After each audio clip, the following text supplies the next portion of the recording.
नमस्कार दोस्तों, मैं हूं आपका दोस्त अंकित और मैं अपने चैनल पे आप सभी का एक बार फिर से स्वागत करता हूं। दोस्तों, आज हम लोग how to draw a face using pencil measurement method और जस्ट यूजिंग टू लाइंस के सेकंड एपिसोड में हैं और यहाँ हम नोज़ और लिप्स के फीचर्स के बारे में बात करेंगे और साथ में एक बहुत ही अलग तरीके के शेडिंग टेक्निक के भी बारे में बात करेंगे।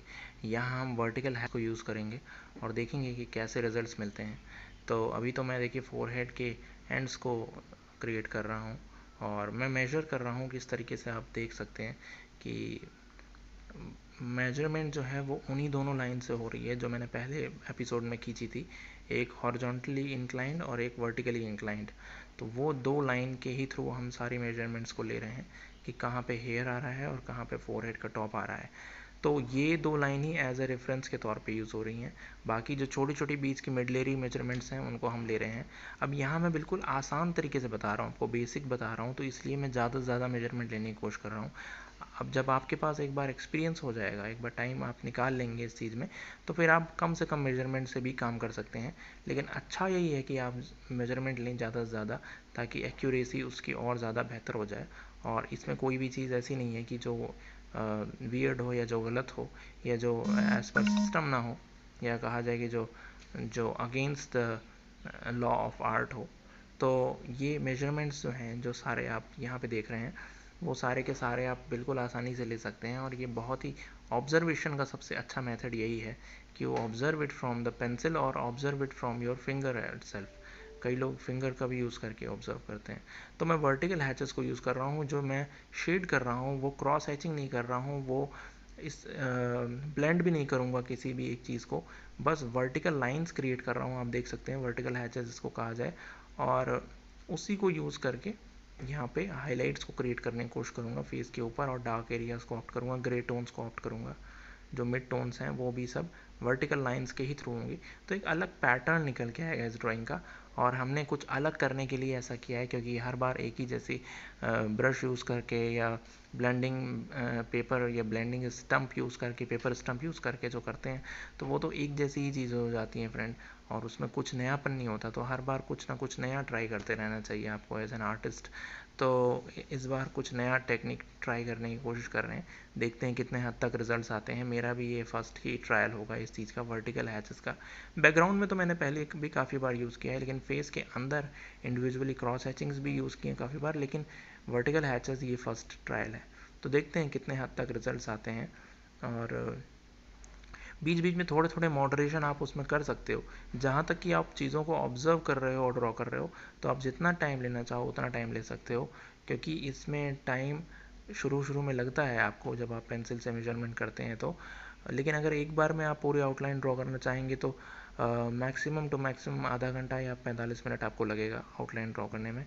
और जब आप थोड़ा एक्सपीरियंस हो जाएंगे तो और कम टाइम लगेगा। अब देखिए, मैं इसी जो हॉरिजॉन्टली इंक्लाइन लाइन थी, इसी से मैं नोज़ का बॉटम यहाँ पे पॉइंट आउट कर रहा हूँ।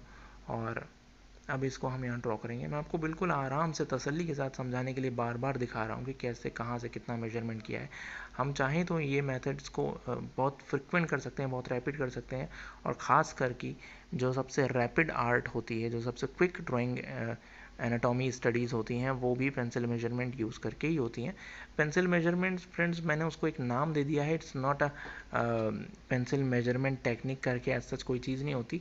आप किसी भी चीज़ से मेजर कर सकते हैं, इवन अपनी फिंगर्स को भी आप यूज़ कर सकते हैं। अपने थंब को यूज़ करते हुए मैंने बहुत सारे आर्टिस्ट को देखा है जो अपने थंब को यूज़ करते हैं, इंडेक्स फिंगर को यूज़ करते हैं, और कुछ लोग तो एक बैम्बू स्टिक होती है उस बैम्बू स्टिक को भी यूज़ करते हैं।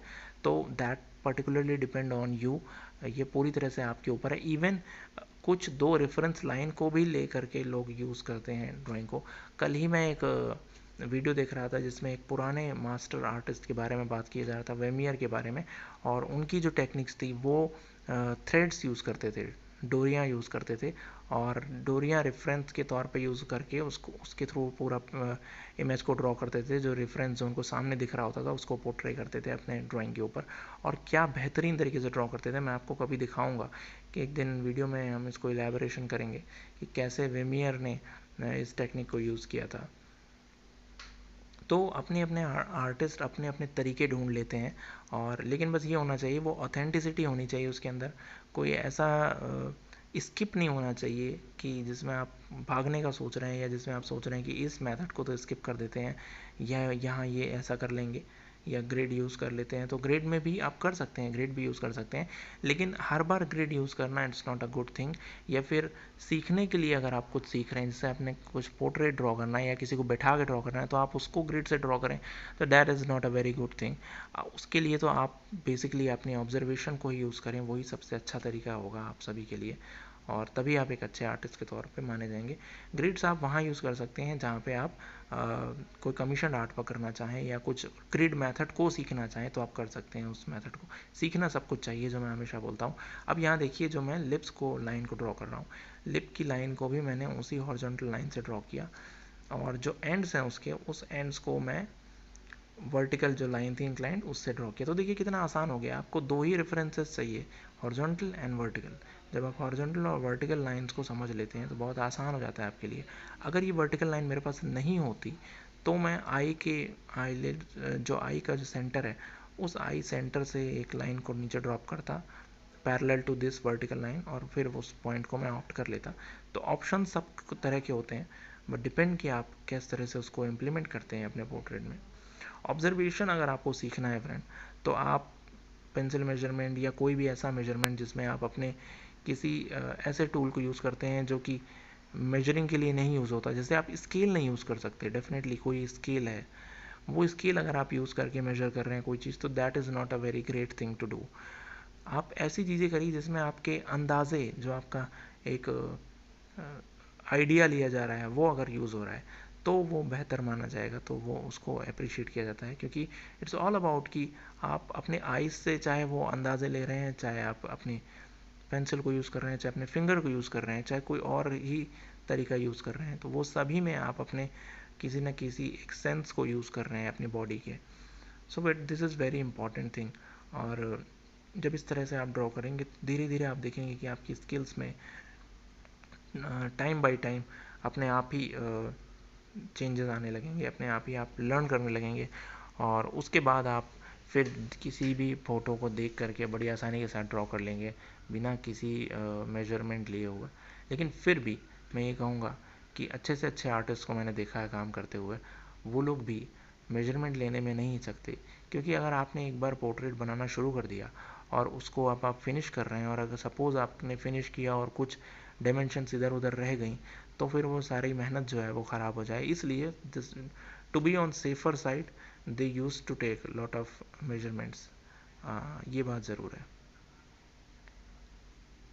अब देखिए मैंने इसी तरह से लिप्स को फाइनलाइज़ किया। जो हैचेस है मैं वो जो शेडिंग है वो मैं वर्टिकली यूज़ कर रहा हूँ, मैंने कोई टूल नहीं यूज़ किया यहाँ पे शेडिंग के लिए, जैसे कि वाटर कलर ब्रश यूज़ कर सकते थे या फिर कोई और टूल, कोई भी टूल नहीं यूज़ किया मैं यहाँ पे।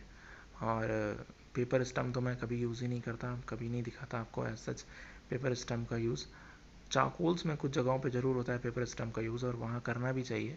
या फिर आपको बहुत ही कुछ अलग सा रियलिस्टिक बनाना है और खाली सीखने के लिए करना है तो आप ज़रूर कर सकते हैं, but usually you shouldn't do that thing. अब देखिए वर्टिकल हैचेस के ही थ्रू मैं यहाँ पे चीक्स को उभारने की कोशिश कर रहा हूँ।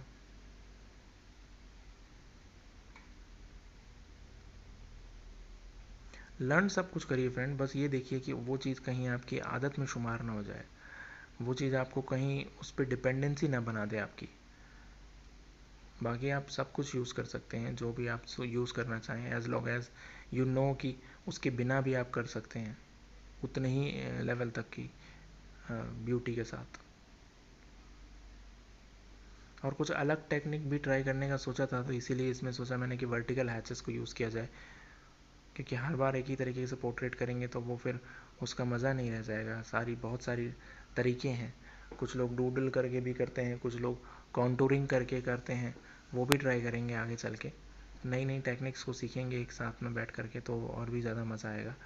अब थोड़ा सा मैंने इसको और स्पीड अप किया है, और अब मैं केवल वर्टिकल हैचेस को यूज़ कर रहा हूँ। देखिए हेयर में भी मैं वर्टिकल हैचेस को ही यूज़ कर रहा हूँ। अब यहाँ पे एक अलग इनोवेटिव थोड़ा सा बनाने के लिए और थोड़ा सा अलग करने के लिए बाकी आर्ट वर्क से ऐसा किया जा रहा है, और एक अच्छा सा देखिए क्रिएट हो रहा है, एक जो ऑरा बन रहा है इस पोर्ट्रेट का, वो जनरल जो हम बनाते हैं उससे थोड़ा सा अलग बन रहा है.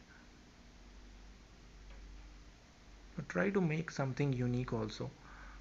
बार बार एक ही तरीके की चीज़ें करने से भी आप थोड़ा सा आइडल हो जाते हैं, थोड़ा सा बोर हो जाते हैं. तो इट्स बेटर कि नई नई टेक्निक्स को ज़रूर ईजाद करते रहिए. तो इसी तरह से देखिए, मैं ईयर को भी यहाँ पे ड्रॉ कर रहा हूँ आइडिया लेकर के खाली. और मुझे लगता है कि आपको ये ट्यूटोरियल पसंद आया होगा. इसको फिनिश करेंगे नेक्स्ट एपिसोड में. और प्लीज़ चैनल को सब्सक्राइब ज़रूर कीजिएगा friends. Thank you friends, thank you once again. Comment box में मुझे ज़रूर बताइएगा कि आपको ये मेथड कैसा लगा. इसके ऊपर अगर और स्पेसिफिक ट्यूटोरियल चाहिए तो भी बताइएगा friends. Thank you friends, thank you once again.